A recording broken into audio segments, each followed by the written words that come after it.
Capítulo 9. Donde se concluye y da fin a la estupenda batalla que mantuvieron el gallardo vizcaíno y el valiente manchego. Dejamos en la primera parte de esta historia al valeroso vizcaíno y al famoso Don Quijote con las espadas en alto y desnudas, en actitud de descargar dos furibundos tajos, tales que, si acertaban de lleno, se dividirían y tajarían como poco de arriba abajo y abrirían como una granada. Y en aquel punto tan incierto se paró y quedó destroncada tan sabrosa historia, sin que nos diese noticia su autor de dónde se podría hallar lo que faltaba de ella. Me causó esto mucha pesadumbre, porque el gusto de lo poco leído se volvía en disgusto al pensar el mal cariz que tomaban las cosas para hallar lo mucho que faltaba, a mi parecer, de tan sabroso cuento. Me pareció cosa imposible y fuera de toda buena costumbre, que a tan buen caballero le hubiese faltado algún mago que se ocupara de escribir sus nunca vistas hazañas, cosa que no faltó a ninguno de los caballeros andantes, de los que dicen las gentes que van a sus aventuras, porque cada uno de ellos tenía uno o dos magos a medida, que no solamente escribían sus hechos, sino que pintaban sus más mínimos pensamientos y detalles, por más escondidos que estuviesen. Y no había de ser tan desdichado, tan buen caballero, que le faltase a él lo que le sobró a Platir y a otros parecidos. Y así no podía inclinarme a creer que tan gallarda historia hubiese quedado manca y estropeada, y echaba la culpa a la malignidad del tiempo, devorador y consumidor de todas las cosas, que o la tenía oculta o consumida.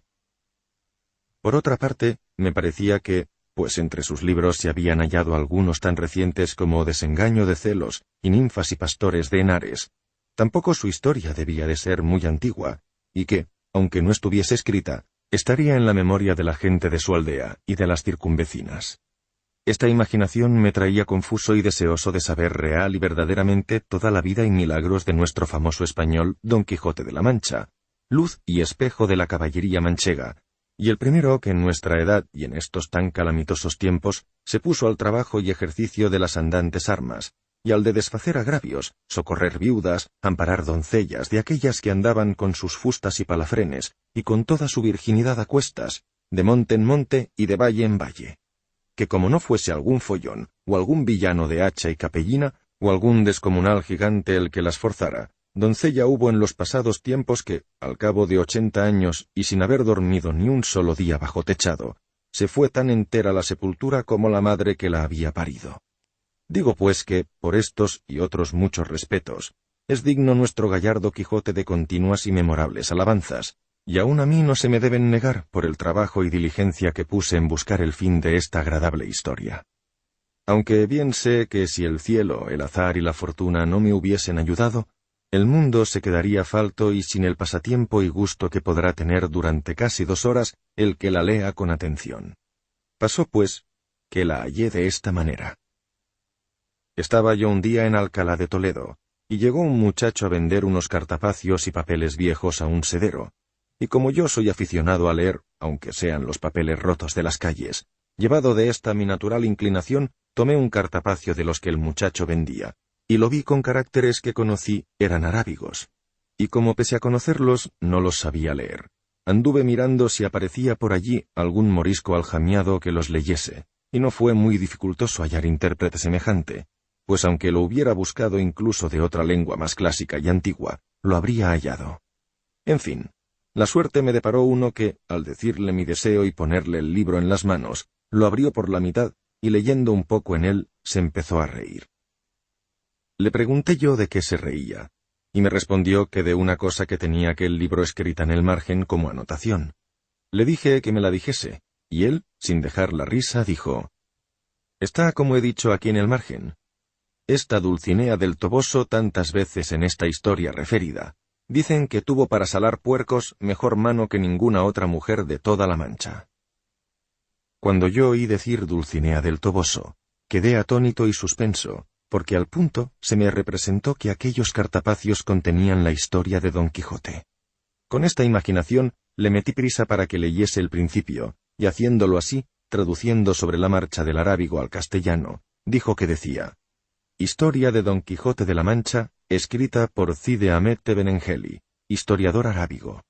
Mucha discreción fue menester para disimular el contento que recibí cuando llegó a mis oídos el título del libro, y saltándome el sedero, compré al muchacho todos los papeles y cartapacios por medio real, que si él hubiese tenido más perspicacia y sabido lo que yo los deseaba, se habría podido prometer y llevar más de 6 reales de la compra. Me aparté después con el morisco al claustro de la catedral, y le rogué me tradujese aquellos cartapacios, todos los que trataban de Don Quijote a lengua castellana sin quitarles ni añadirles nada, ofreciéndole la paga que él quisiese. Se contentó con 2 arrobas de pasas y 2 fanegas de trigo, y prometió traducirlos bien y fielmente y con mucha presteza. Pero yo, para facilitar más el negocio y por no perder de vista tan buen hallazgo, lo traje a mi casa, donde en poco más de mes y medio la tradujo toda del mismo modo que aquí se refiere. Estaba en el primer cartapacio pintada, muy al natural, la batalla de Don Quijote con el vizcaíno, puestos en la misma postura que cuenta la historia, levantadas las espadas, el uno cubriéndose con su rodela, el otro con el cojín, y la mula del vizcaíno tan a lo vivo, que estaba mostrando a tiro de ballesta que era de alquiler. Tenía escrito al pie el vizcaíno un rótulo que decía, Don Sancho de Azpeitia, que sin duda debía de ser su nombre, y a los pies de Rocinante estaba otro que decía, Don Quijote.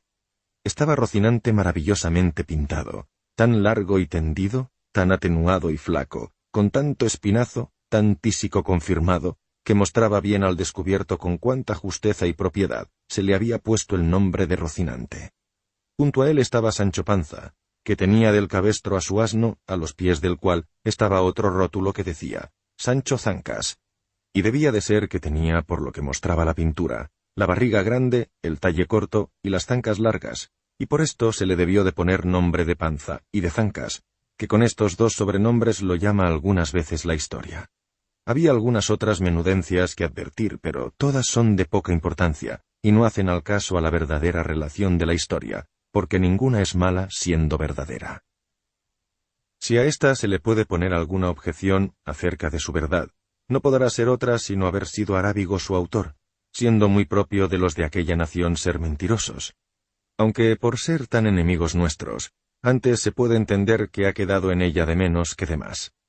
Y así me lo parece a mí, pues cuando habría podido y debido extender la pluma en las alabanzas de tan buen caballero, parece que las pasa en silencio adrede, cosa mal hecha y peor pensada, habiendo y debiendo ser los historiadores puntuales, verdaderos y en absoluto parciales, sin que el interés o el miedo, el rencor o la amistad, les hagan torcer del camino de la verdad, cuya madre es la historia, émula del tiempo, depósito de los hechos, testigo de lo pasado, ejemplo y aviso de lo presente, advertencia de lo porvenir.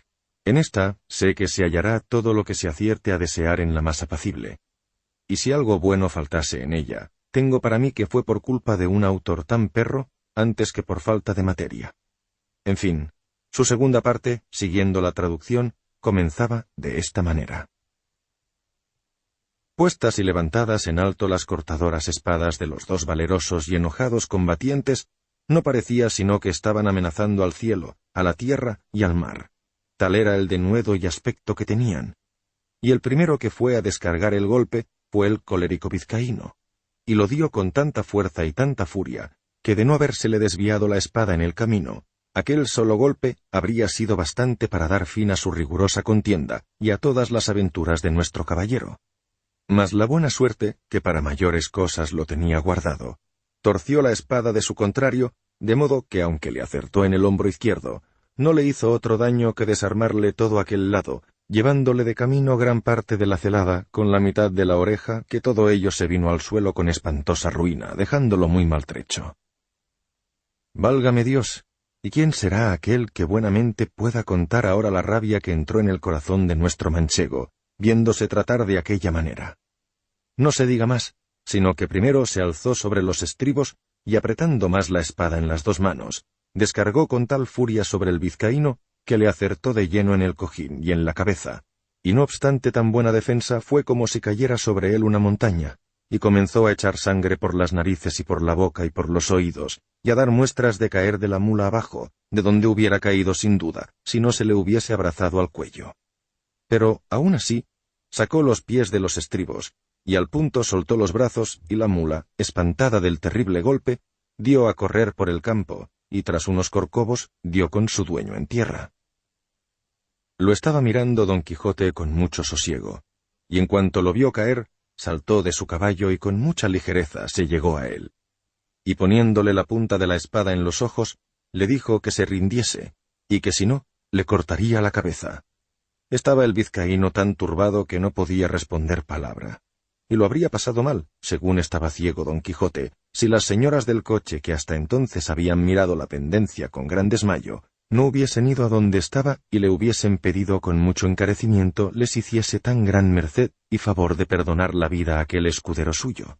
A lo cual Don Quijote respondió con mucho entono y gravedad: «Por supuesto, fermosas señoras, con sumo gusto haré lo que me pedís, mas ha de ser con una condición y acuerdo, y es que este caballero me ha de prometer ir al pueblo del Toboso y presentarse de mi parte ante la sin par doña Dulcinea, para que ella haga de él lo que más fuere de su voluntad». La temerosa y desconsolada señora, sin considerar lo que Don Quijote pedía ni preguntar quién era Dulcinea, le prometió que el escudero haría todo aquello que le fuese mandado de su parte. «Pues fiado de esa palabra, yo no le haré más daño, aunque bien merecido me tenía yo el hacérselo». Capítulo 10. De los coloquios que tuvieron lugar entre Don Quijote y su escudero Sancho Panza. Ya para entonces se había levantado Sancho Panza, algo maltratado por los mozos de los frailes, y había estado atento a la batalla de su señor Don Quijote, y rogaba a Dios en su corazón tuviese a bien darle la victoria, y que en ella ganase alguna ínsula de la que le hiciese gobernador, como se lo había prometido. Viendo, pues, ya acabada la pendencia, que su amo volvía a subir a Rocinante, se llegó a sostenerle el estribo, y antes de que subiese, se le hincó de rodillas, y asiéndolo de la mano, se la besó y le dijo: «Tenga vuestra merced a bien, mi señor Don Quijote, darme el gobierno de la ínsula que en esta rigurosa pendencia se ha ganado, que por grande que sea, yo me siento con fuerzas de saberla gobernar tal y tan bien como otro que haya gobernado ínsulas en el mundo. Advertid, hermano Sancho, que esta aventura y las semejantes a esta no son aventuras de ínsulas, sino de encrucijadas, en las cuales no se gana otra cosa que sacar rota la cabeza o una oreja menos. Tened paciencia, que aventuras se ofrecerán donde no solamente os pueda hacer gobernador, sino más todavía». Se lo agradeció mucho Sancho, y besándole otra vez la mano y la falda de la loriga, le ayudó a subir a Rocinante. Y él subió sobre su asno y comenzó a seguir a su señor, que a paso ligero, sin despedirse ni hablar más con las del coche, se entró por un bosque que allí al lado estaba. Le seguía Sancho a todo el trote de su jumento, pero caminaba tanto Rocinante que, viéndose quedar atrás, le fue forzoso dar voces a su amo para que le esperase. Así lo hizo Don Quijote, teniendo de las riendas a Rocinante hasta que llegase su cansado escudero, que en cuanto llegó le dijo: «Me parece, señor, que sería acertado irnos a buscar asilo en una iglesia, pues según quedó maltrecho aquel con quien os combatisteis, no sería raro que dieran noticia del caso a la Santa Hermandad y nos prendieran, y desde luego que si lo hacen, antes de salir de la cárcel nos van a sudar las uñas». «Calla», dijo Don Quijote. «¿Y dónde has visto tú o leído jamás que caballero andante haya sido puesto ante la justicia por más homicidios que cometiese?» «Yo no sé nada de homicidios, ni en mi vida le eché la vista a ninguno. Solo sé que la Santa Hermandad tiene que ver con los que pelean en el campo, y en eso otro no me entrometo». «Pues no tengas pena, amigo, que yo te sacaré de manos de los caldeos, y con más razón de las de la Hermandad. Pero dime por tu vida, ¿has visto más valeroso caballero que yo en todo lo descubierto de la tierra? ¿Has leído en historias de otro que tenga ni haya tenido más brío en acometer, más aliento en el perseverar, más destreza en el herir, o más maña en el derribar? La verdad es que yo no he leído ninguna historia jamás, porque no sé leer ni escribir, pero lo que os haré apostar es que a más atrevido amo que vuestra merced, yo no le he servido en todos los días de mi vida, y quiera Dios que estos atrevimientos no se paguen donde tengo dicho. Lo que le ruego a vuestra merced es que se cure, que le cae mucha sangre de esa oreja, que aquí traigo vendas y un poco de ungüento blanco en las alforjas. Todo eso saldría sobrando si me hubiese acordado de llenar una redoma del bálsamo de Fierabras, que sólo con una gota se ahorrarían tiempo y medicinas». «¿Qué redoma y qué bálsamo es ese?» «Es un bálsamo del que tengo la receta en la memoria, y con el que no hay que tener temor a la muerte, ni hay que pensar morir de herida alguna. Y así, cuando yo lo haga y te lo dé, no tienes más que hacer sino que cuando veas que en alguna batalla me han partido en dos por la mitad del cuerpo, como muchas veces suele acontecer, la parte del cuerpo que caiga al suelo, y antes de que la sangre se coagule, la pondrás bonitamente y con mucha sutileza sobre la otra mitad, que quede en la silla, advirtiendo que encaje perfectamente y con exactitud. Luego, me darás a beber 2 tragos solo del bálsamo que he dicho, y me verás quedar más sano que una manzana. Si eso es verdad, yo renuncio desde ahora al gobierno de la prometida ínsula, y no quiero otra cosa en pago de mis muchos y buenos servicios, sino que vuestra merced me dé la receta de ese extremado licor, que para mí tengo que valdrá la onza más de 2 reales en cualquier parte, y no necesitaré yo más para pasar esta vida honrada y descansadamente, aunque conviene saber ahora si tiene mucho costo el hacerlo. Con menos de 3 reales se pueden hacer 3 azumbres. Pecador de mí, pues ¿a qué aguarda vuestra merced para hacerlo y enseñármelo?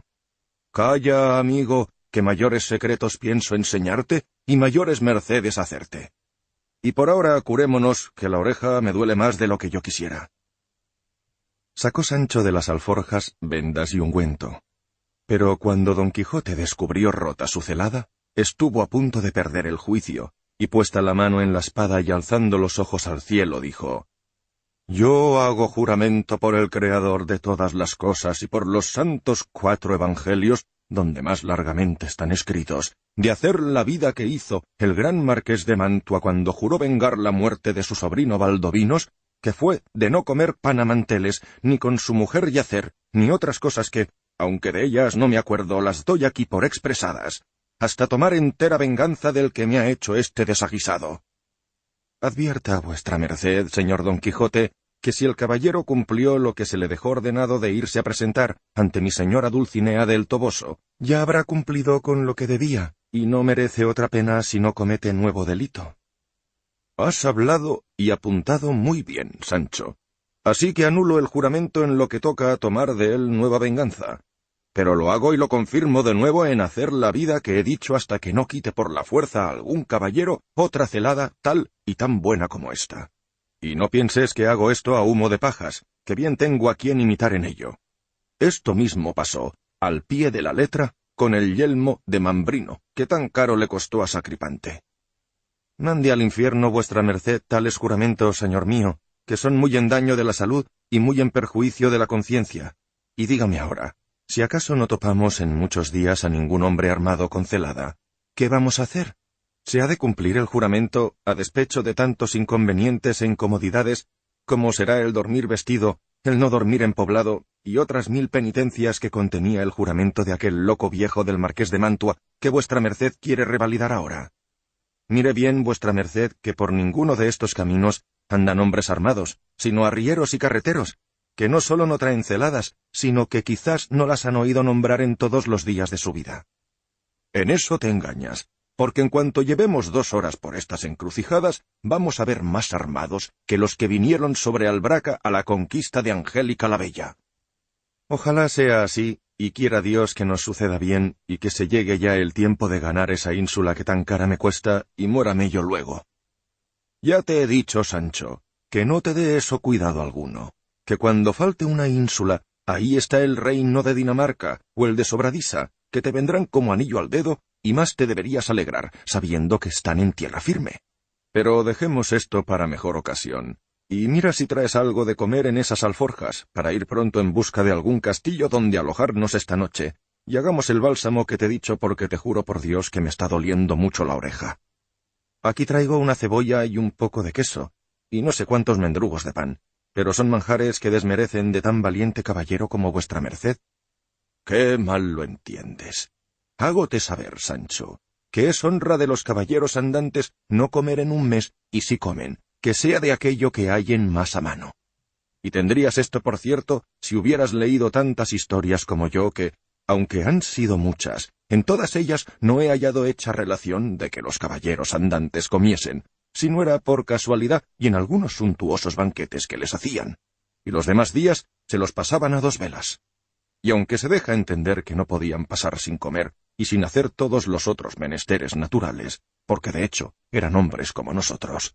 Se ha de entender también que andando la mayor parte del tiempo de su vida por florestas y despoblados, y sin cocinero, su comida más corriente sería de viandas rústicas, tales como las que tú ahora me ofreces. Así que, Sancho, amigo, no te acongoje lo que a mí me da gusto, ni quieras tú cambiar el mundo, ni sacar la caballería andante de sus quicios.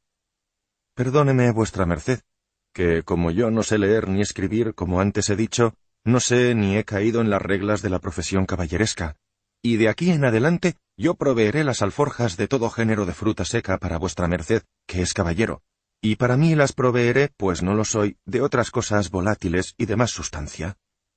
No digo yo, Sancho, que sea forzoso a los caballeros andantes no comer otra cosa que esas frutas que dices, sino que su más común sustento debía de ser de ellas, y de algunas hierbas que hallaban por los campos, que ellos conocían, y yo también conozco. Es una suerte conocer esas hierbas, que, por lo que yo me voy imaginando, algún día será menester usar de ese conocimiento. Y sacando en esto lo que dijo que traía, comieron los dos en buena paz y compañía. Pero deseosos de buscar dónde alojarse aquella noche, acabaron con mucha brevedad su pobre y seca comida.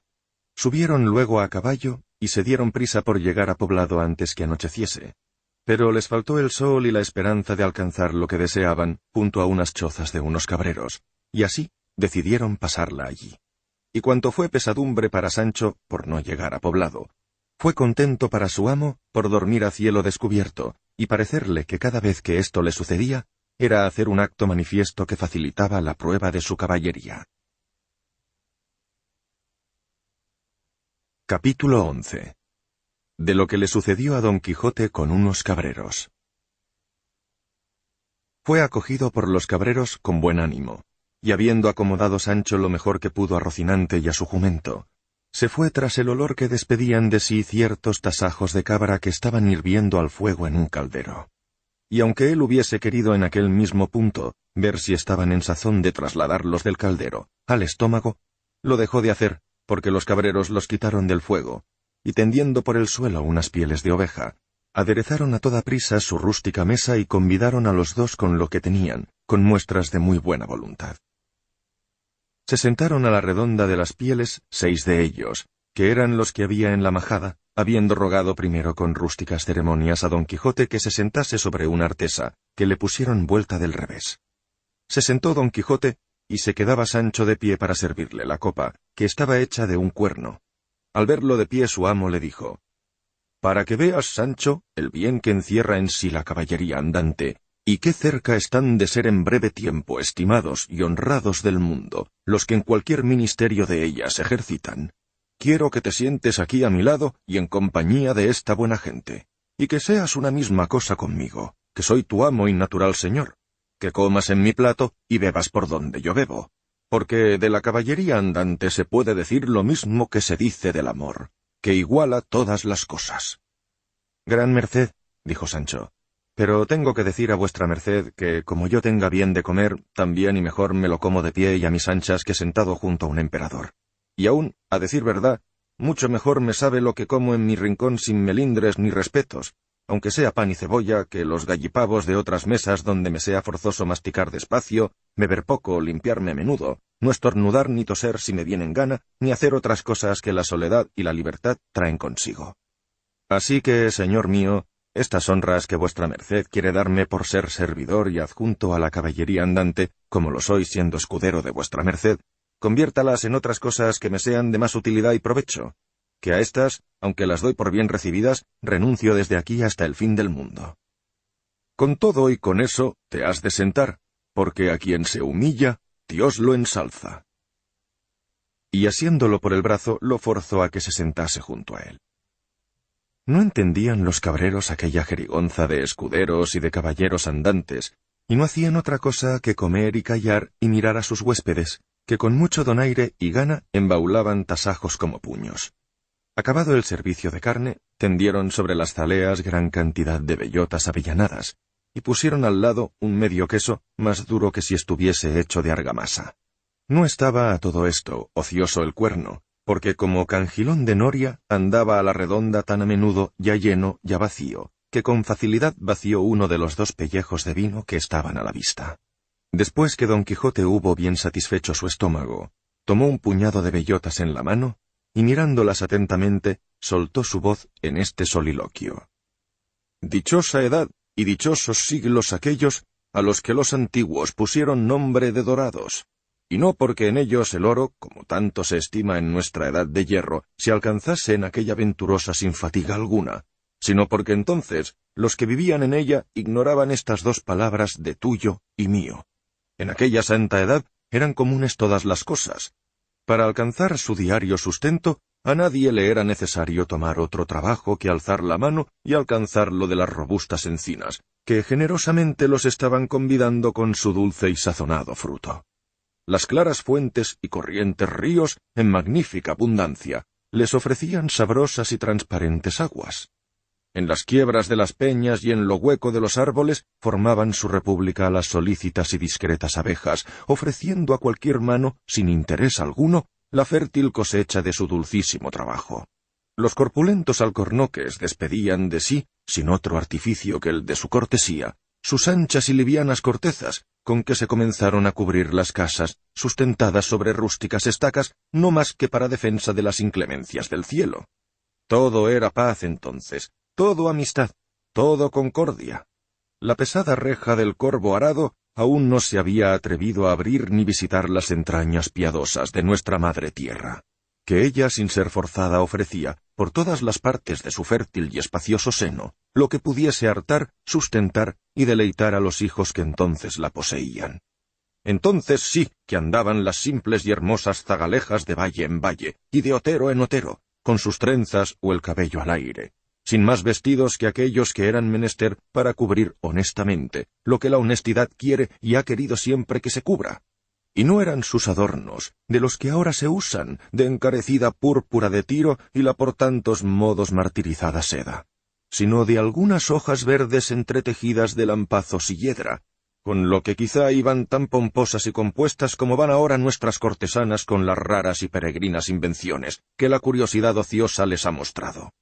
Entonces se manifestaban simple y sencillamente los conceptos amorosos del alma del mismo modo y manera que ella los concebía, sin buscar artificioso rodeo de palabras para embellecerlos. Fraude, engaño y malicia no se habían mezclado con la verdad y la llaneza. La justicia se estaba en sus propios términos, sin que la osasen turbar ni ofender los del favor y los del interés, que ahora tanto la menoscaban, turban y persiguen. La ley del encaje, o del amaño, aún no se había asentado en el entendimiento del juez, porque entonces no había qué juzgar ni quién fuese juzgado. Las doncellas y la honestidad andaban, como tengo dicho, solas y señeras por doquier, sin temor a que las menoscabasen la ajena desenvoltura y lascivo intento, y su perdición nacía de su gusto y propia voluntad. Y ahora en estos nuestros detestables siglos, no está segura ninguna, aunque la oculte y encierre otro nuevo laberinto como el de Creta, porque allí, por los resquicios o por el aire, con el celo de vil celestinaje, se les entra la amorosa pestilencia y las hace dar al traste con todo su recogimiento. Y para su seguridad, al andar más los tiempos y crecer más la malicia, se instituyó la orden de los caballeros andantes, con el fin de defender a las doncellas, amparar a las viudas y socorrer a los huérfanos y a los menesterosos. De esta orden soy yo, hermanos cabreros, y os agradezco el agasajo y buena acogida que me hacéis a mí y a mi escudero, que aunque por ley natural todos los que viven están obligados a favorecer a los caballeros andantes, sin embargo, por saber que me acogisteis y agasajasteis sin saber vosotros esta obligación, es razón que con la voluntad a mí posible os agradezca la vuestra.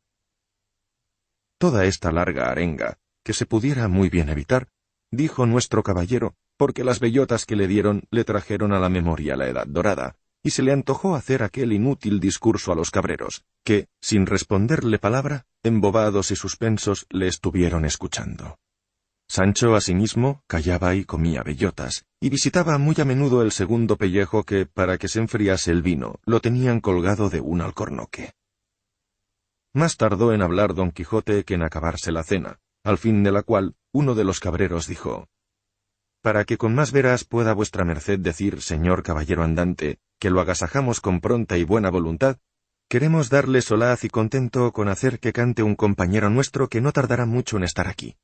Es un zagal muy entendido y muy enamorado, y además sabe leer y escribir, y toca el rabel, que no se puede pedir más. Apenas había acabado el cabrero de decir esto, cuando llegó a sus oídos el son del rabel, y de allí a poco llegó el que lo tañía, que era un mozo muy agradable de unos 22 años. Le preguntaron sus compañeros si había cenado, y al responder que sí, el que había hecho los ofrecimientos le dijo: «En ese caso, Antonio, bien podrás darnos el gusto de cantar un poco, para que este señor huésped que tenemos vea que también por los montes y bosques hay quien sabe de música. Le hemos dicho de tus buenas habilidades, y deseamos que las muestres y que vea que son verdad. Y así te ruego por tu vida que te sientes y cantes el romance de tus amores, que te compuso tu tío el cura, que en el pueblo ha parecido tan bien».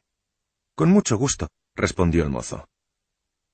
Y sin hacerse más de rogar, se sentó en el tronco de una desmochada encina, y templando su rabel, de allí a poco, con muy buena gracia, comenzó a cantar, diciendo de esta manera: «Yo sé, Olalla, que me adoras, aunque no me lo hayas dicho ni con los ojos siquiera mudas lenguas de amoríos.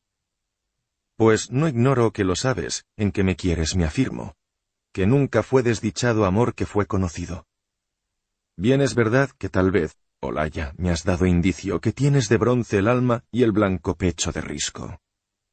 Más allá entre tus reproches y honestísimos desvíos, tal vez la esperanza muestra la orilla de su vestido.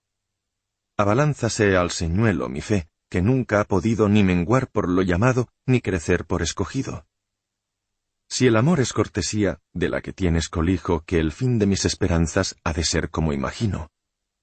Y si son servicio parte de hacer un pecho benigno, algunos de los que he hecho fortalecen mi partido. Porque si has mirado en ello, más de una vez habrás visto que me he vestido en los lunes lo que me honraba el domingo. Como el amor y la gala andan un mismo camino, en todo tiempo a tus ojos quise mostrarme pulido. Dejo el bailar por tu causa, ni las músicas te pinto que has escuchado a deshoras y al canto del gallo primo. No cuento las alabanzas que de tu belleza he dicho, que, aunque verdaderas, me hacen ser por algunas mal visto. Teresa del Berrocal, al alabarte, me dijo: «Hay quien cree que adora a un ángel y viene a adorar a un simio. Merced a los muchos dijes y a los cabellos postizos y a hipócritas hermosuras que engañan al amor mismo». La desmentí y se enojó. Salió en su favor su primo. Me desafió, y ya sabes lo que yo hice y él hizo.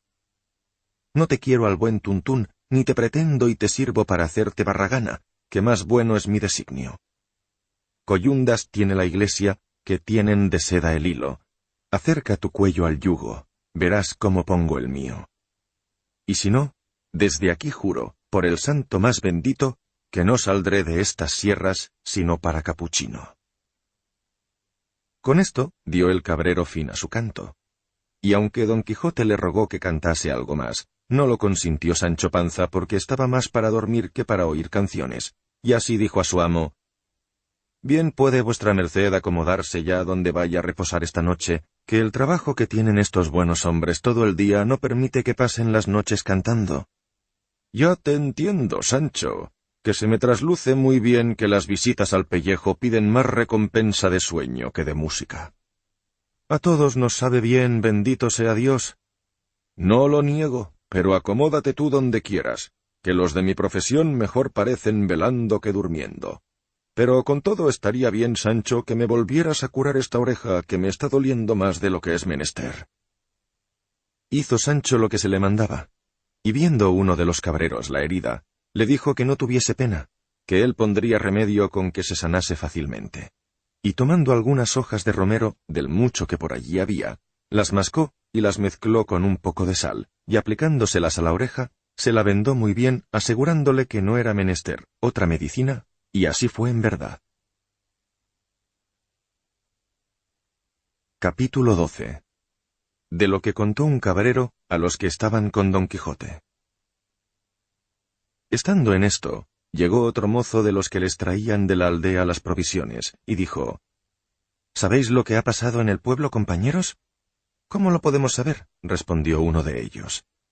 —Pues sabed que esta mañana ha muerto aquel famoso pastor estudiante llamado Grisóstomo, y se murmura que ha muerto de amores por aquella endiablada moza, la hija de Guillermo el Rico, esa que anda vestida de pastora por esos andurriales.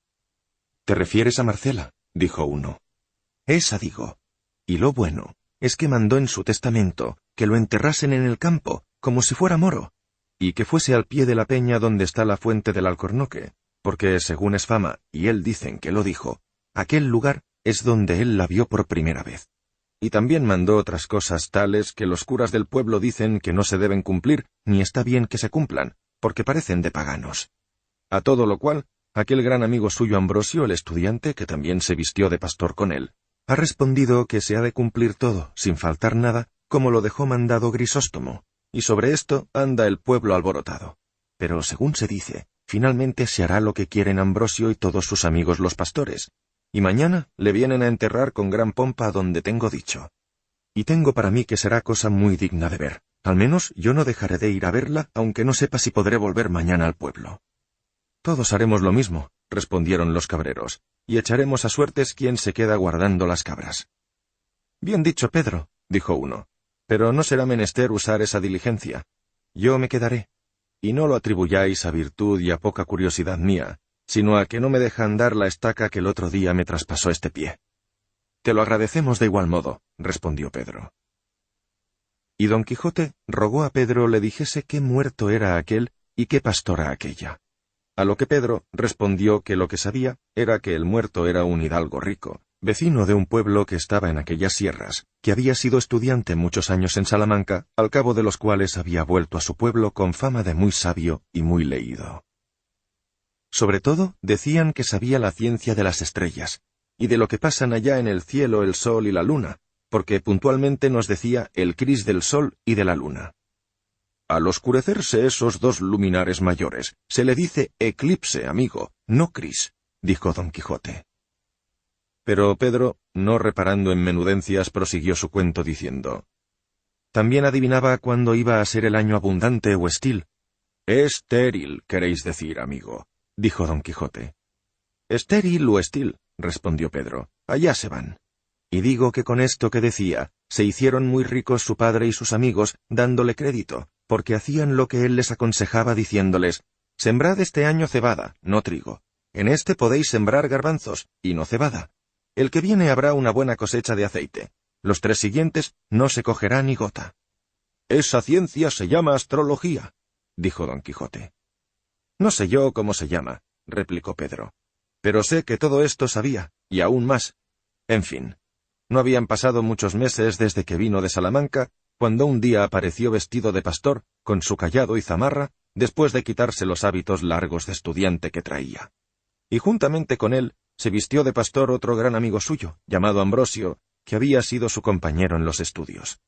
Se me olvidaba decir que Grisóstomo, el difunto, fue un maestro componiendo coplas, tanto que él hacía los villancicos para la noche del nacimiento del Señor y los autos para el Corpus, que lo representaban los mozos de nuestro pueblo, y todos decían que eran bonísimos. Cuando los del pueblo vieron tan de improviso vestidos de pastores a los 2 estudiantes, quedaron asombrados y no podían adivinar la causa que les había movido a hacer aquella mudanza tan extraña.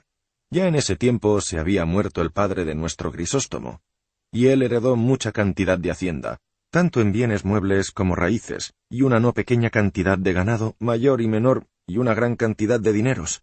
De todo esto quedó el mozo dueño absoluto, y la verdad es que todo lo merecía, pues era muy buen compañero y caritativo y amigo de los buenos, y tenía una cara como una bendición. Después se supo que el haberse mudado de traje no había sido para otra cosa que para andarse por estos despoblados detrás de aquella pastora Marcela que nuestro zagal nombró antes, de la que se había enamorado el pobre difunto Grisóstomo. Y os quiero decir ahora, porque tenéis que saberlo, ¿quién es esta rapaza? Quizá, y aún sin quizá, no oigáis nada igual en todos los días de vuestra vida, aunque viváis más años que sarna. Decid que Sara o que Matusalén, replicó don Quijote, no pudiendo sufrir el trocar de los vocablos del cabrero. Harto vive la sarna, respondió Pedro. Y si es, señor, que me vais a andar zahiriendo a cada paso los vocablos, no acabaremos en un año. Perdonad, amigo, Os lo dije por haber tanta diferencia de sarna a Sara. Pero vos respondisteis muy bien, porque vive más sarna que Sara, y proseguid vuestra historia, que no replicaré más en nada. Digo, pues, señor mío de mi alma, que en nuestra aldea hubo un labrador aún más rico que el padre de Grisóstomo, que se llamaba Guillermo, a quien dio Dios, amén de muchas y grandes riquezas, una hija de cuyo parto murió su madre, que fue la más honrada mujer que hubo en todos estos contornos. No parece sino que la estoy viendo con aquella cara que tenía por un lado el sol y por el otro la luna, y sobre todo hacendosa y amiga de los pobres, por lo que creo que ahora mismo debe de estar su alma gozando de Dios en el otro mundo. Del pesar de la muerte de tan buena mujer, murió su marido Guillermo, dejando a su hija Marcela, muchacha y rica, al cuidado de un tío suyo sacerdote y beneficiado de nuestro pueblo. Creció la niña con tanta belleza, que nos hacía recordar la de su madre, que la tuvo muy grande, y por esto se juzgaba que se la había de pasar a la hija. Y así fue, y cuando llegó a los 14 o 15 años, nadie la miraba sin bendecir a Dios, que tan hermosa la había criado, y la mayoría quedaban enamorados y perdidos por ella. La guardaba su tío con mucho recato y con mucho encerramiento. Pero pese a esto, la fama de su mucha hermosura se extendió de tal manera, que así por ella como por sus muchas riquezas, no solamente de los de nuestro pueblo, sino de los de muchas leguas a la redonda, y de los mejores de ellos, era rogado, solicitado e importunado su tío para que se la diese por mujer. Pero él, que es un buen cristiano de verdad, aunque quería casarla pronto, tal y como la veía ya en edad de ello, despreciando la ganancia y beneficio que le ofrecía el disfrutar la hacienda de la moza retrasando su boda, no quiso hacerlo sin su consentimiento. Y desde luego que se dijo esto en más de un corrillo en el pueblo, en alabanza del buen sacerdote. Que quiero que sepa, señor andante, que en estos pueblos pequeños de todo se trata y de todo se murmura, y tened para vos, como yo tengo para mí, que debe de ser demasiadamente bueno el clérigo que obliga a sus feligreses a que digan bien de él, especialmente en las aldeas. —Es verdad —dijo don Quijote—, y proseguid adelante, que el cuento es muy bueno y vos, buen Pedro, lo contáis con muy buena gracia. La del señor no me falte, que es la que hace al caso. Y en lo demás sabréis que aunque el tío proponía a la sobrina, y le decía de los muchos que la pedían por mujer las cualidades de cada uno en particular, rogándole que se casase y escogiese a su gusto, ella jamás respondió otra cosa, sino que de momento no quería casarse, y que por ser tan joven, no se sentía preparada para poder llevar la carga del matrimonio. Con estas excusas que daba, al parecer justas, dejaba el tío de importunarla y esperaba a que entrase algo más en edad, y ella supiese escoger compañía a su gusto. Porque decía él, y decía muy bien, que los padres no tenían que dar a sus hijos estado contra su voluntad. Pero hete aquí que, cuando menos me lo esperaba, un día aparece la melindrosa Marcela hecha pastora, y sin tener parte su tío ni nadie del pueblo, que se lo desaconsejaban, dio en irse al campo con las demás zagalas del lugar y en guardar su mismo ganado. Y en cuanto salió ella a la calle y se vio al descubierto su hermosura, no sabré buenamente decir cuántos ricos mancebos, hidalgos y labradores tomaron el traje de Grisóstomo y la andan requebrando por esos campos. Uno de ellos, como ya está dicho, fue nuestro difunto, del que decían que se le hizo poco quererla y pasó a adorarla. Y no se piense que porque Marcela se puso en aquella libertad y vida tan suelta y de tan poco o de ningún recogimiento, que por ello haya dado indicio ni por asomo de menoscabar su honestidad y recato. Antes es tanta y tal la vigilancia con que mira por su honra, que de cuantos la sirven y solicitan, ninguno se ha alabado ni se podrá alabar en verdad, de que le haya dado la más pequeña esperanza de alcanzar su deseo. Que aunque no huye ni se esquiva de la compañía y conversación de los pastores, y los trata cortés y amigablemente, en cuanto alguno de ellos llega a descubrirle su intención, siendo ésta incluso tan justa y santa como la del matrimonio, se lo quita de encima como un trabuco. Y con esta manera de ser, hace más daño en esta tierra que la peste, porque su afabilidad y hermosura atrae los corazones de los que la tratan para servirla y amarla. Pero su desdén y desengaño los conduce a quitarse la vida, y así no saben qué decirle, y la llaman a voces cruel y desagradecida, o cosas parecidas, que manifiestan a las claras la calidad de su carácter. Y si os quedaseis aquí unos días, señor, veríais resonar estas sierras y estos valles con los lamentos de los desengañados que la persiguen. No está muy lejos de aquí un sitio donde hay casi 2 docenas de altas hayas, y no hay ninguna que en su lisa corteza no tenga grabado y escrito el nombre de Marcela. Y encima de alguno, una corona grabada en el mismo árbol, como diciendo más claramente su amante que Marcela la lleva y la merece en nombre de toda la hermosura humana. Aquí suspira un pastor, allí se queja otro. Allá se oyen amorosas canciones, acá desesperadas endechas. Hay quien pasa todas las horas de la noche sentado al pie de alguna encina o peñasco, y allí, sin cerrar los llorosos ojos, embebecido y transportado en sus pensamientos, lo ha hallado el sol por la mañana. Y quien sin dar reposo ni tregua a sus suspiros, en mitad del ardor de la más enfadosa siesta del verano, tendido sobre la ardiente arena, envía sus quejas al piadoso cielo. Y sobre este y aquel, y sobre aquellos y estos, libre y desenfadadamente triunfa la hermosa Marcela. Y todos los que la conocemos, estamos esperando en qué ha de parar su altivez y quién será el dichoso que ha de venir a domeñar condición tan terrible y gozar de hermosura tan extremada. Por ser todo lo que he contado tan averiguada verdad, quiero creer que también lo es lo que nuestro zagal dijo que se decía de la causa de la muerte de Grisóstomo. Y así os aconsejo, señor, que no dejéis de hallaros mañana en su entierro, que será muy de ver, porque Grisóstomo tiene muchos amigos, y no hay de este lugar a aquel donde manda enterrarse ni media legua. Lo tendré en cuenta, dijo don Quijote, y os agradezco el gusto que me habéis dado con la narración de tan sabroso cuento. Y aún no sé yo ni la mitad de los casos sucedidos a los amantes de Marcela, dijo el cabrero, pero podría ser que mañana topásemos en el camino algún pastor que nos los diga, y por ahora estaría bien que os fueseis a dormir debajo de techado, porque el sereno os podría dañar la herida, aunque es tal la medicina que se os ha puesto que no hay que temer ningún contratiempo. Sancho Panza, que ya daba al diablo el tanto hablar del cabrero, solicitó por su parte a su amo que se entrase a dormir en la choza de Pedro. Lo hizo así, y la mayor parte de la noche se le pasó en memorias de su señora Dulcinea, a imitación de los amantes de Marcela. Sancho Panza se acomodó entre Rocinante y su jumento, y durmió no como enamorado desfavorecido, sino como hombre molido a coces. Capítulo 13. Donde se da fin al cuento de la pastora Marcela, con otros sucesos. Apenas comenzó a descubrirse el día por los balcones del oriente, se levantaron 5 de los 6 cabreros, y fueron a despertar a don Quijote, y a decirle si tenía todavía el propósito de ir a ver el famoso entierro de Grisóstomo, y que ellos le harían compañía. Don Quijote, que no deseaba otra cosa, se levantó y mandó a Sancho que ensillase y enalbardase, lo que hizo él con mucha diligencia, y con la misma se pusieron luego todos en camino. Y apenas hubieron andado un cuarto de legua, cuando al cruzar una senda, vieron venir hacia ellos unos 6 pastores vestidos con pellicos negros, y coronadas las cabezas con guirnaldas de ciprés y de amarga adelfa. Traía cada uno un grueso bastón de acebo en la mano. Venían con ellos también, a caballo, 2 gentiles hombres que vestían muy buenas ropas, con otros 3 mozos de a pie que los acompañaban.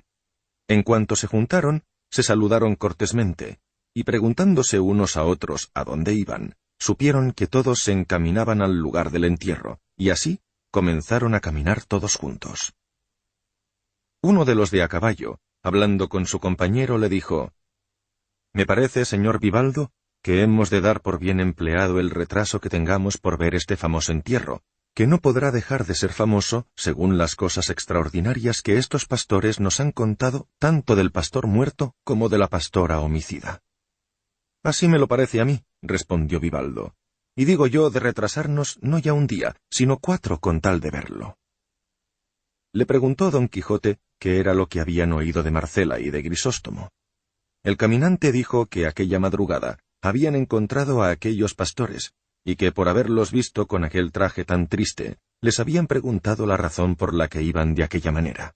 Y uno de ellos se lo contó, contando la aspereza y hermosura de una pastora, llamada Marcela, y los amores de los muchos que la solicitaban con la muerte de aquel Grisóstomo a cuyo entierro iban. Finalmente, él contó todo lo que le había contado Pedro a don Quijote. Cesó esta plática, y se comenzó otra, preguntando el que se llamaba Vivaldo a don Quijote cuál era la razón que le movía a andar armado de aquella manera, por tierra tan pacífica, a lo que don Quijote respondió: «La profesión que ejerzo no consiente ni permite que yo ande de otra manera. El buen paso, el regalo y el reposo allá se inventó para los blandos cortesanos, pero el trabajo, la inquietud y las armas sólo se inventaron e hicieron para aquellos que el mundo llama caballeros andantes, de los cuales yo, aunque indigno, soy el menor de todos». Apenas le oyeron esto, todos lo tuvieron por loco, y por averiguarlo más y ver qué género de locura era el suyo, le tornó a preguntar Vivaldo que qué quería decir caballeros andantes. «¿No han leído vuestras mercedes», respondió don Quijote, «los anales e historias de Inglaterra, donde se tratan las famosas fazañas del rey Arturo, que comúnmente en nuestro romance castellano llamamos el rey Artús?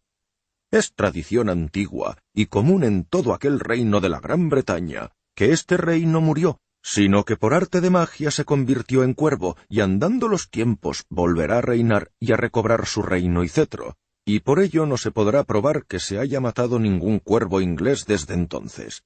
Pues en tiempo de este buen rey fue instituida aquella famosa orden de caballería de los caballeros de la tabla redonda, y tuvieron lugar, sin faltar un punto, los amores que allí se cuentan de don Lanzarote del Lago con la reina Ginebra, siendo mediadora y sabedora de ellos aquella tan honrada dueña Quintañona, de donde nació aquel tan sabido romance y tan celebrado en nuestra España de: «Nunca fuera caballero de damas tan bien servido, como fuera Lanzarote cuando de Bretaña vino», con aquel giro tan dulce y tan suave de sus amorosos y fuertes fechos.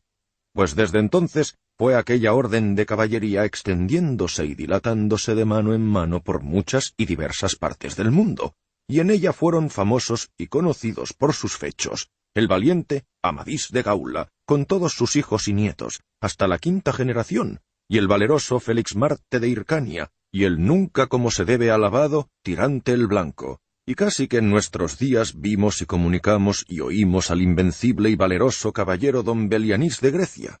Esto, pues, señores, es ser caballero andante.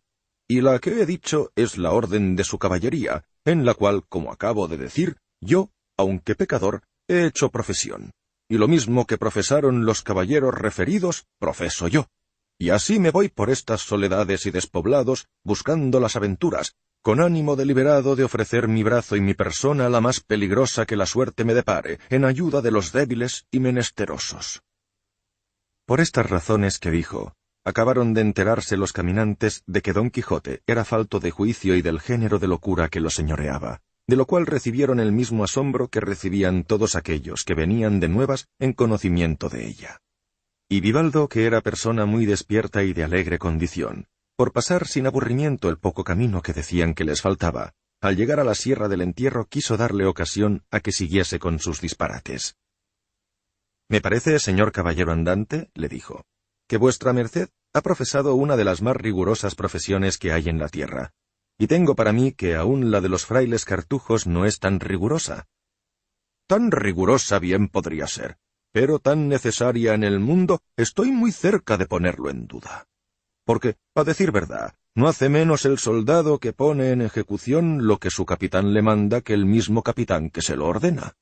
Quiero decir, que los religiosos, con toda paz y sosiego, piden al cielo el bien de la tierra, pero los soldados y caballeros ponemos en ejecución lo que ellos piden, defendiéndola con el valor de nuestros brazos y filos de nuestras espadas, no a cubierto, sino a cielo abierto, blanco de los insufribles rayos del sol en el verano y de los erizados hielos del invierno. Así que somos ministros de Dios en la tierra y brazos por los que se ejecuta su justicia en ella. Y como las cosas de la guerra y las a ella tocantes y concernientes no se pueden poner en ejecución sino sudando, porfiando y trabajando, síguese que aquellos que la profesan tienen sin duda mayor trabajo que aquellos que en sosegada paz y reposo están rogando a Dios que favorezca a los que pueden poco. No quiero yo decir, ni se me pasa por el pensamiento, que es tan buen estado el de caballero andante como el de encerrado religioso. Solo quiero inferir, por lo que yo padezco, que sin duda es más trabajoso y más aporreado, y más hambriento y sediento, miserable, roto y piojoso, porque no hay duda sino que los caballeros andantes pasados pasaron mucha mala ventura en el curso de sus vidas. Y si algunos subieron a ser emperadores por el valor de su brazo, desde luego que les costó su buena sangre y sudor. Y que si a los que a tal grado subieron les hubieran faltado encantadores y magos que los ayudaran, ellos habrían quedado bien defraudados de sus deseos y bien engañados de sus esperanzas. «De ese parecer soy yo», replicó el caminante. «Pero una cosa entre otras muchas me parece muy mal de los caballeros andantes, y es que cuando se ven en ocasión de acometer una gran y peligrosa aventura, en que se ve manifiesto peligro de perder la vida, nunca en el instante de acometerla se acuerdan de encomendarse a Dios, como cada cristiano está obligado a hacer en peligros semejantes. Antes se encomiendan a sus damas con tanta gana y devoción como si ellas fueran su Dios, cosa que me parece que huele algo a paganismo». «Señor», respondió don Quijote, «no podría ser eso de otra manera, y daría un paso en falso el caballero andante que hiciese otra cosa, que ya es uso y costumbre en la caballería andantesca, que el caballero andante que al acometer algún gran fecho de armas tenga a su señora delante, vuelva a ella los ojos blanda y amorosamente, como pidiéndole con ellos que le favorezca y ampare en el incierto trance que acomete. Y aun si nadie le oye, está obligado a decir algunas palabras entre dientes en que de todo corazón se le encomiende, y de esto tenemos innumerables ejemplos en los libros. Y no se ha de entender por esto, que han de dejar de encomendarse a Dios, que tiempo y lugar les queda para hacerlo en el transcurso de la gesta. Con todo, me queda un escrúpulo, y es que muchas veces he leído que entre dos caballeros andantes se traban las palabras, y, de una en otra, se les viene a encender la cólera y a volver los caballos y tomar un buen trecho del campo, y luego, sin más ni más, a todo el correr de ellos se vuelven a encontrar y en mitad de la cabalgada se encomiendan a sus damas. Y lo que suele suceder en el encuentro es que uno cae por las ancas del caballo traspasado por la lanza del contrario de parte a parte, y al otro le sucede lo propio, que de no sostenerse de las crines del suyo, acabaría viniéndose al suelo. Y no sé yo cómo el muerto habrá tenido tiempo de encomendarse a Dios en el transcurso de este tan acelerado lance. Mejor sería que las palabras que gastó en la carrera encomendándose a su dama, las hubiera gastado en lo que debía y estaba obligado como cristiano. Cuanto más, que yo tengo para mí que no todos los caballeros andantes tienen damas a quienes encomendarse, porque no todos son enamorados. «Eso no puede ser», respondió don Quijote. «Digo que no puede ser que haya caballero andante sin dama, porque tan propio y tan natural les es a ellos ser enamorados, como al cielo tener estrellas, y a buen seguro que no se habrá visto historia donde se halle caballero andante sin amores. Y en el caso de que estuviese sin ellos, no sería tenido por legítimo caballero, sino por bastardo, y que entró en la fortaleza de la caballería no por la puerta, sino por la tapia, como salteador y ladrón. Con todo, me parece haber leído, si mal no recuerdo, que don Galaor, hermano del valeroso Amadís de Gaula, nunca tuvo dama señalada a quien pudiese encomendarse, y pese a ello, no fue tenido en menos, y fue un muy valiente y famoso caballero». «Señor», dijo don Quijote, «una golondrina sola no hace verano. Cuanto más, que yo sé que ese caballero estaba muy enamorado, pero en secreto. Aparte de que eso de hacer la corte a todas las que le gustaban era su condición natural, a la que no podía resistirse. Aunque, desde luego, está muy bien averiguado que él tenía una sola a quien había hecho señora de su voluntad, a la que se encomendaba muy a menudo y muy secretamente, porque como caballero se preció de serlo guardando el secreto». «Luego, si es esencial que todo caballero andante haya de ser enamorado, bien se puede creer que vuestra merced lo es, pues es de la profesión. Y si es que vuestra merced no se precia de ser tan reservado como don Galaor, le suplico, con el respeto debido y en nombre de toda esta compañía y en el mío, nos diga el nombre, patria, calidad y hermosura de su dama, que ella se tendría por dichosa de que todo el mundo sepa que es querida y servida por un tal caballero como vuestra merced parece». Aquí dio un gran suspiro don Quijote y dijo: «Yo no podré afirmar si la mi dulce enemiga gusta o no de que el mundo sepa que yo la sirvo. Solo sé decir, respondiendo a lo que con tanta cortesía se me pide, que su nombre es Dulcinea, su patria el Toboso, un pueblo de la Mancha, su calidad por lo menos ha de ser de princesa, pues es reina y señora mía, su hermosura sobrehumana, pues en ella se vienen a hacer verdaderos todos los imposibles y quiméricos atributos de belleza que los poetas dan a sus damas. que sus cabellos son oro, su frente campos elíseos, sus cejas arcos del cielo, sus ojos soles, sus mejillas rosas, sus labios corales, perlas sus dientes, alabastro su cuello, mármol su pecho, marfil sus manos, su blancura nieve y las partes que la honestidad encubrió a la vista humana son tales, según yo pienso y entiendo, que sólo la discreta consideración puede encarecerlas y no compararlas. «El linaje, prosapia y alcurnia querríamos saber», replicó Vivaldo. «No es de los antiguos curcios, cayos y cipiones romanos», dijo Don Quijote, «ni de los actuales colonas y ursinos, ni de los moncadas y requesenes de Cataluña, ni menos de los rebellas y villanovas de Valencia, palafoxes, nuzas, rocabertis, corellas, lunas, alagones, urreas, foces y gurreas de Aragón, Cerdas, Manriques, Mendozas y Guzmanes de Castilla, Alencastros, Payas y Meneses de Portugal. Pero es de los del Toboso de la Mancha, linaje, aunque reciente, tal que puede dar generoso principio a las más ilustres familias de los siglos venideros. Y no se me replique en esto, si no fuere con las condiciones que puso Cervino al pie del trofeo de las armas de Orlando, que decía: «Nadie las mueva, que estar no pueda con Roldán a prueba». «Aunque mi linaje es de los cachopines de Laredo», respondió el caminante, «no osaré yo compararlo con el del Toboso de la Mancha, si bien, a decir verdad, hasta ahora no ha llegado semejante apellido a mis oídos». «No es posible», replicó Don Quijote. Con gran atención iban escuchando todos los demás la plática de los dos, y aun hasta los mismos cabreros y pastores conocieron la demasiada falta de juicio de nuestro Don Quijote. Sólo Sancho Panza pensaba que cuanto su amo decía era verdad, sabiendo él quién era y habiéndolo conocido desde su nacimiento. Y en lo que dudaba algo era en creer aquello de la linda Dulcinea del Toboso, porque nunca jamás le había llegado noticia de tal nombre ni tal princesa, aunque vivía tan cerca del Toboso. En estas pláticas iban, cuando vieron que por la quiebra que hacían dos altas montañas bajaban unos 20 pastores, todos vestidos con pellicos de negra lana y coronados con guirnaldas, que eran, como luego se vio, unas de tejo y otras de ciprés. Entre 6 de ellos traían unas andas cubiertas de mucha diversidad de flores y de ramos.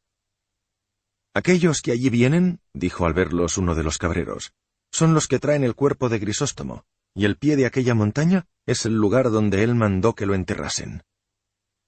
Por esto se dieron prisa en llegar, y fue en el momento en que los que venían ya habían puesto las andas en el suelo, y 4 de ellos, con agudos picos, estaban cavando la sepultura a un lado de una dura peña.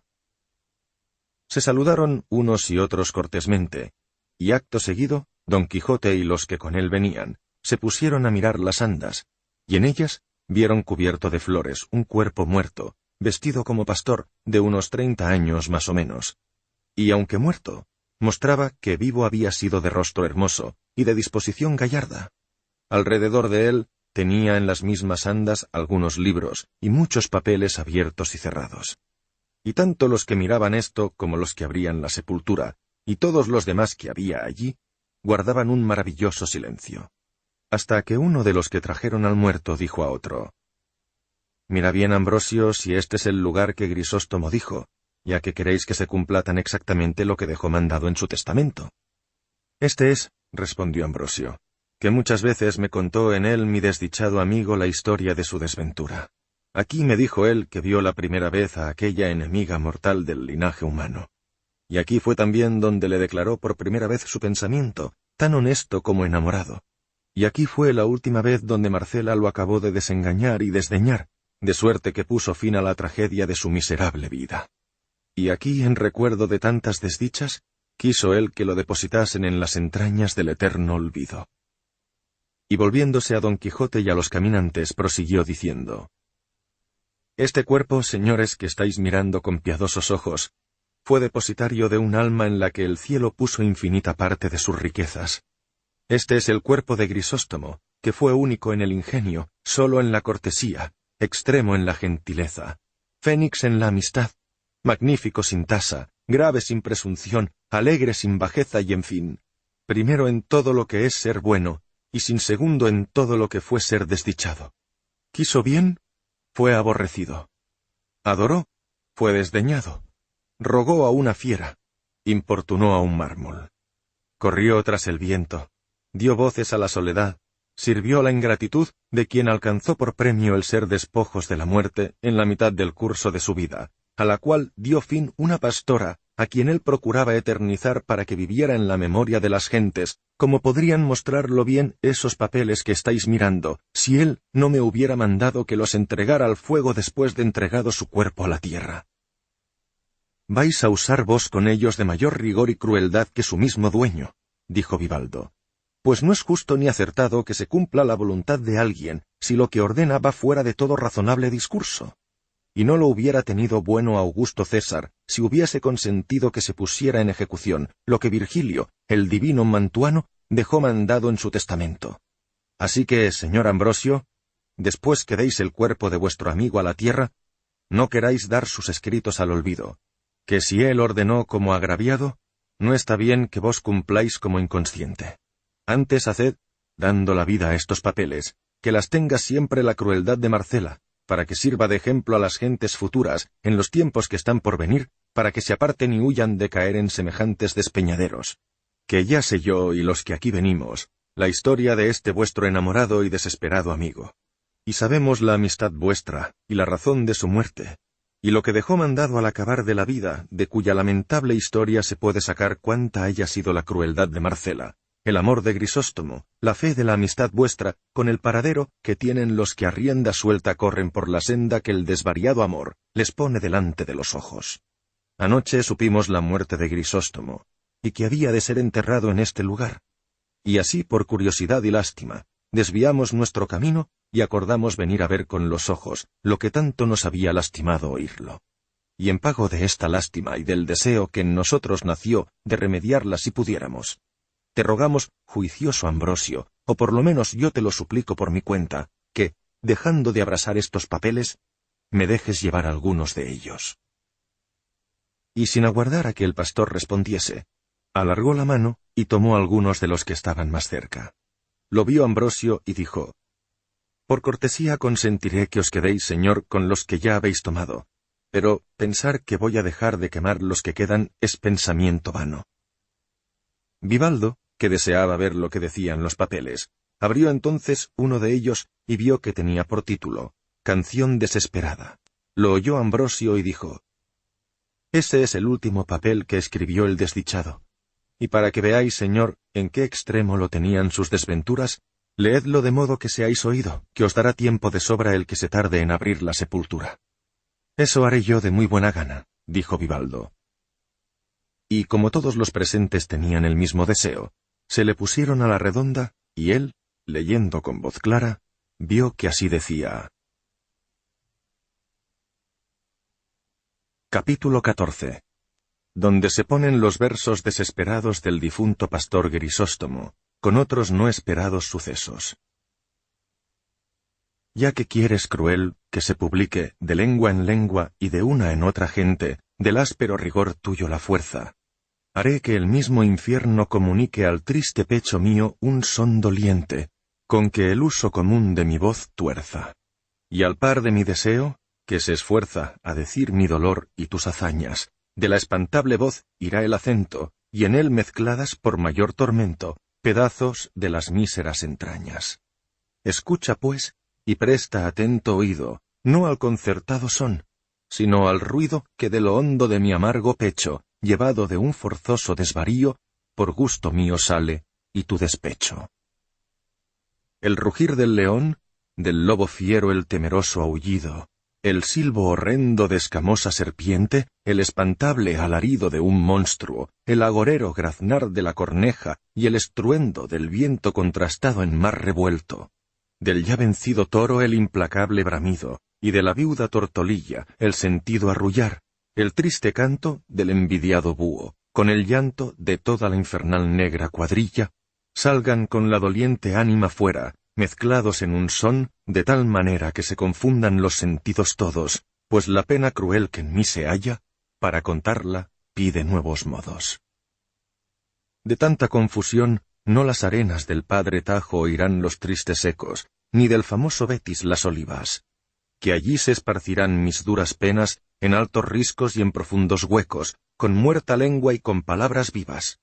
o ya en oscuros valles, o en esquivas playas desnudas de contacto humano, o adonde el sol jamás mostró su lumbre, o entre la venenosa muchedumbre de fieras que alimenta el libio llano. Pues por más que en los páramos desiertos los ecos roncos de mi mal inciertos suenen con tu rigor tan sin segundo, por privilegio de mis cortos hados, serán llevados por el ancho mundo. Mata un desdén, aterra la paciencia, o verdadera o falsa, una sospecha. Matan los celos con rigor más fuerte, desconcierta la vida larga ausencia. Contra un temor de olvido no aprovecha firme esperanza de dichosa suerte. En todo hay cierta, inevitable muerte. Mas yo, milagro nunca visto, vivo, celoso, ausente, desdeñado y cierto, de las sospechas que me tienen muerto. Y en el olvido, en que mi fuego avivo, y entre tantos tormentos, nunca alcanza mi vista a ver de cerca la esperanza, ni yo, desesperado, la procuro. Antes, por extremarme en mi querella, estar sin ella, eternamente juro. ¿Se puede por ventura, en un instante, esperar y temer, o es bien hacerlo, siendo las causas del temor más ciertas? Tengo, si es que los celos se presentan, que cerrar estos ojos si he de verlo por 1000 heridas en el alma abiertas.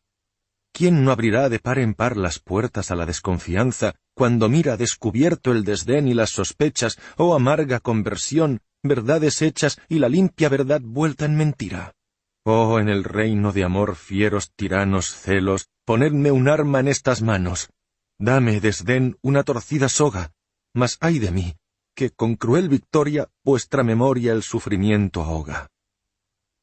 Yo muero, en fin, y porque nunca espere buen final en la muerte ni en la vida, pertinaz estaré en mi fantasía. Diré que va acertado el que bien quiere, y que es más libre el alma más rendida a la de amor, antigua tiranía. Diré que la enemiga siempre mía, hermosa el alma como el cuerpo tiene, y que su olvido de mi culpa nace, y que, en fe de los males que no hace, amor su imperio en justa paz mantiene. Y con esta opinión y un duro lazo, acelerando el miserable plazo a que me han conducido sus desdenes, ofreceré a los vientos cuerpo y alma, sin lauro o palma de futuros bienes. Tú que con tantas sinrazones muestras la razón que me fuerza a que la haga a la cansada vida que aborrezco, pues ya ves que te da notorias muestras esta del corazón profunda llaga, de cómo alegre a tu rigor me ofrezco, si por dicha conoces que merezco que el cielo claro de tus bellos ojos en mi muerte se turbe, no lo hagas, que no quiero que en nada satisfagas al darte de mi alma los despojos. Antes, con risa en la ocasión funesta, descubre que el fin mío fue tu fiesta. Mas gran simpleza es avisarte de esto, pues sé que está tu gloria conocida en que mi vida llegue al fin tan presto. Venga, que es tiempo ya del hondo abismo, tántalo con su sed. Sísifo venga con el peso terrible de su canto. Ticio traiga su buitre y asimismo, con su rueda Egión no se detenga, ni las hermanas que trabajan tanto. Y todos juntos su mortal quebranto trasladen en mi pecho y en voz baja, si ya aún desesperados son debidas, canten exequias tristes, doloridas, al cuerpo a quien se niegue aún la mortaja. Y el portero infernal de los 3 rostros, con otras 1000 quimeras y 1000 monstruos, lleven el doloroso contrapunto, que otra pompa mejor no me parece que la que merece un amador difunto. Canción desesperada, no te quejes cuando mi triste compañía dejes, antes, pues que la causa en que naciste con mi desdicha aumenta su ventura, aún en la sepultura no estés triste. A los que habían escuchado la canción de Grisóstomo, les pareció bien, aunque el que la leyó dijo que no le parecía que encajara con la descripción que él había oído del recato y bondad de Marcela, porque en ella se quejaba Grisóstomo de celos, sospechas y de ausencia, todo en perjuicio del buen crédito y buena fama de Marcela. A lo cual respondió Ambrosio, como aquel que sabía bien los más escondidos pensamientos de su amigo. Para que, señor, satisfagáis esa duda, deberíais saber que cuando este desdichado escribió esta canción, estaba distanciado de Marcela, de quien él se había distanciado por su voluntad, por ver si la ausencia usaba con él sus habituales fueros. Y como al enamorado ausente no hay cosa que no le fatigue ni temor que no le dé alcance, Así le fatigaban a Grisóstomo los celos imaginados y las sospechas temidas como si fueran verdaderas. Y con esto queda en su punto la verdad que la fama pregona de la bondad de Marcela, a quien, aparte de ser cruel y un poco arrogante, y un mucho desdeñosa, la misma envidia ni debe ni puede ponerle falta alguna. Esa es la verdad, respondió Vivaldo. Y queriendo leer otro papel de los que había librado del fuego, lo estorbó una maravillosa visión, que tal parecía ella, que se les ofreció a los ojos de improviso. Y fue que por encima de la peña donde se cavaba la sepultura, apareció la pastora Marcela, tan hermosa, que su hermosura sobrepasaba a su fama. Los que hasta entonces no la habían visto, la miraban con admiración y silencio, y los que ya estaban acostumbrados a verla, no quedaron menos suspensos que los que nunca la habían visto. Pero apenas la vio Ambrosio, con muestras de ánimo indignado, le dijo: «¿Vienes a ver, por ventura, oh fiero basilisco de estas montañas, si con tu presencia vierten sangre las heridas de este mísero, a quien tu crueldad quitó la vida? ¿O vienes a ufanarte en las crueles hazañas de tu condición? ¿O a ver desde esa altura, como otro despiadado Nerón, el incendio de su abrasada Roma? ¿O a pisar arrogante este desdichado cadáver como la ingrata hija el de su padre Tarquino? Dinos pronto a lo que vienes, o qué es aquello de que más gustas, que por saber yo que los pensamientos de Grisóstomo jamás en vida dejaron de obedecerte, haré que aún muerto él, te obedezcan los de todos aquellos que se llamaron sus amigos». «No vengo, Ambrosio, a ninguna de las cosas que has dicho», respondió Marcela, «sino a defenderme a mí misma, y a dar a entender que fuera de razón van todos aquellos que me culpan de sus penas y de la muerte de Grisóstomo. Y así, ruego a todos los que aquí estáis, me estéis atentos, que no será menester mucho tiempo ni gastar muchas palabras, para persuadir con esta verdad a los juiciosos. El cielo me hizo, según vosotros decís, hermosa, y de tal manera que sin poderlo evitar, os mueve mi hermosura a que me améis. Y por el amor que me mostráis, decís y aún queréis que yo esté obligada a amaros. Yo conozco, con el natural entendimiento que Dios me ha dado, que todo lo hermoso es digno de ser amado. Pero no entiendo que, por razón de ser amado, lo que es amado por hermoso esté obligado a amar a quien le ama. Y además, que podría acontecer que el amador de lo hermoso fuese feo, y siendo lo feo digno de ser aborrecido, cae muy mal el decir, te quiero por hermosa, me has de amar aunque sea feo. Pero incluso en el caso de que corran a la par las hermosuras, no por eso han de correr iguales los deseos, que no todas las hermosuras enamoran. Algunas alegran la vista y no rinden la voluntad. Y si todas las bellezas enamorasen y rindiesen, sería un andar las voluntades confusas y descaminadas sin saber en cuál habían de parar, porque siendo infinitos los sujetos hermosos, infinitos serían los deseos. Y según yo he oído decir, el verdadero amor no se divide, y ha de ser voluntario y no forzoso. Siendo esto así, como yo creo que lo es, ¿por qué queréis que rinda mi voluntad a la fuerza, obligada no más porque decís que me queréis bien? Si no, decidme, si así como el cielo me hizo hermosa, me hubiera hecho fea, ¿habría sido justo que me quejara de vosotros porque no me amabais? Cuanto más, que habéis de considerar que yo no escogí la hermosura que tengo, que es el cielo el que me la dio tal cual como una gracia, sin yo pedirla ni escogerla. Y así como la víbora no merece ser culpada por la ponzoña que tiene, aunque con ella mata, por habérsela dado la naturaleza, tampoco yo merezco ser reprendida por ser hermosa, que la hermosura en la mujer honesta es como el fuego apartado, o como la espada aguda, que ni él quema, ni ella corta a quien no se acerca a ellos. La honra y las virtudes son adornos del alma, sin las cuales el cuerpo, aunque lo sea, no debe de parecer hermoso.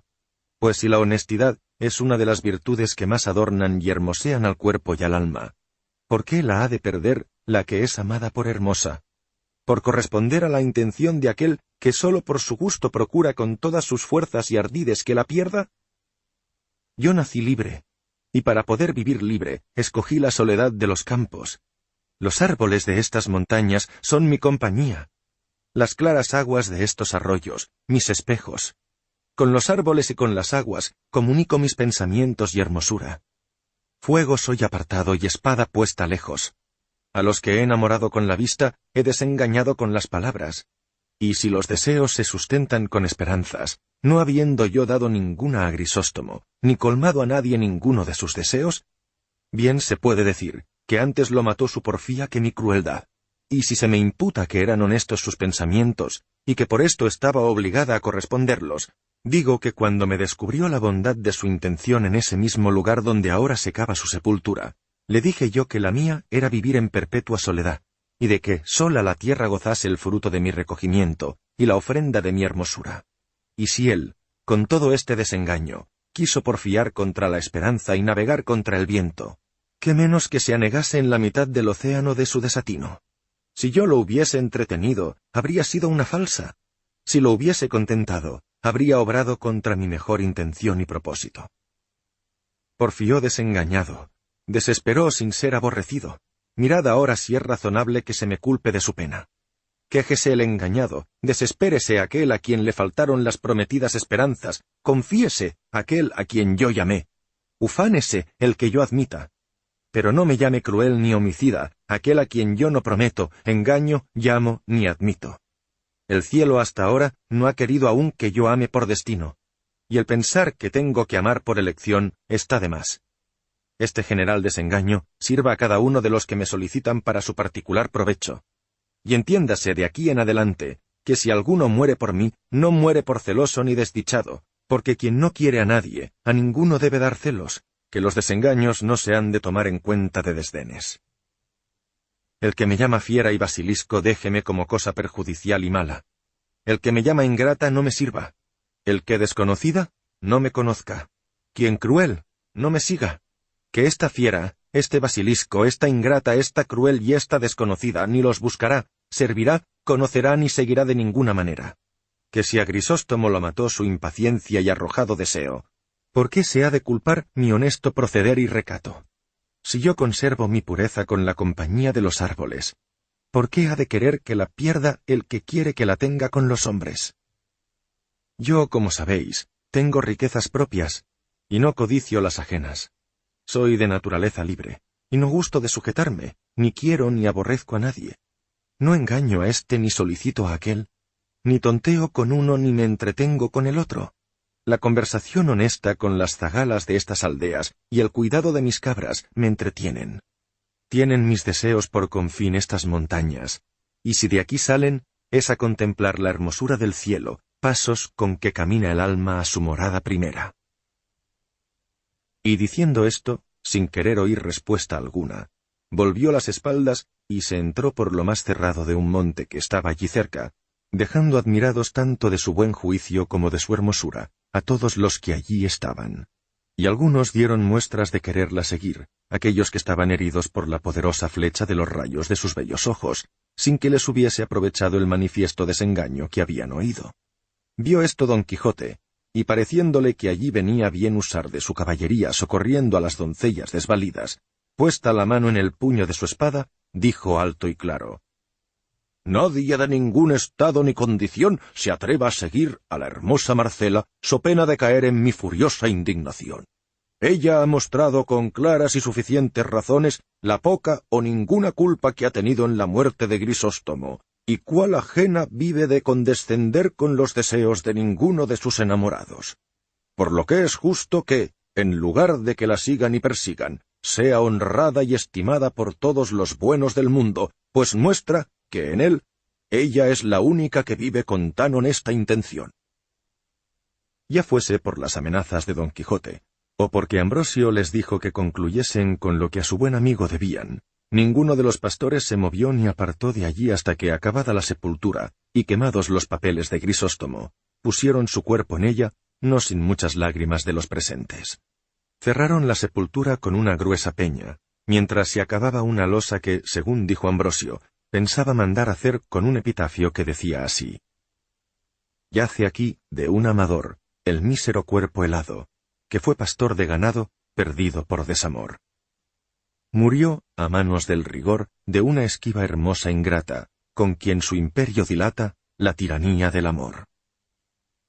Luego esparcieron sobre la sepultura muchas flores y ramos, y dando todos el pésame a su amigo Ambrosio, se despidieron de él. Lo mismo hicieron Vivaldo y su compañero, y Don Quijote se despidió de sus anfitriones y de los caminantes que le rogaron que viniese con ellos a Sevilla, por ser lugar tan acomodado a hallar aventuras, que en cada valle y tras cada esquina se ofrecen más que en otro alguno.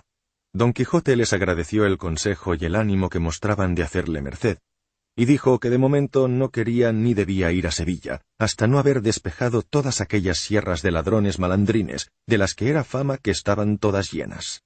Viendo su firme determinación, no quisieron los caminantes importunarle más, y tornándose a despedir de nuevo, le dejaron y prosiguieron su camino, en el cual no les faltó de qué tratar tanto de la historia de Marcela y Grisóstomo, como de las locuras de Don Quijote. Este decidió ir a buscar a la pastora Marcela, y ofrecerle todo lo que él podía en su servicio, pero no le vino tan bien como él pensaba, según se cuenta en el transcurso de esta verdadera historia, dando aquí fin la segunda parte.